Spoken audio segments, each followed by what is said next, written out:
həmişə oturur Ramazan ayında evində Quran oxuyar. Həsən Basri. Qapı döyülür. Evdə də 10 dənə yumurtaları var. Xidmətçi deyir ki, kimdir? Deyir ki, bir fağırdır, deyir. Deyir ki, apar ver yumurtaları. Deyir, bəs bizə apar ver. İnanır ki, əvəzi gələcək. Deyir, biz nə yiyəcək? Heç nə yox. Deyir, apar sən ver. Yəni, verir. Günorta vaxtı olur. Əsr namazında qapı döyülür. Deyir ki, kimdir? Niyə narahat edir? Ömrünü Quran oxumaqla keçir Ramazan ayında.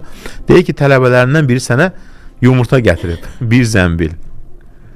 Gətirib qoyur, xidmətçidən deyir, say. Sayır, 90 dənə çıxır. Deyir, bir dənəsini gizlətmişdi, bir də belə eləmə. Sən bir dənə gizlətməyə görə 10 dənəsindən də məhrum olduq, deyir. Bir də bunu eləmə. Çünki 9 vermişdi, 90 gəldi. Allah təala niyə?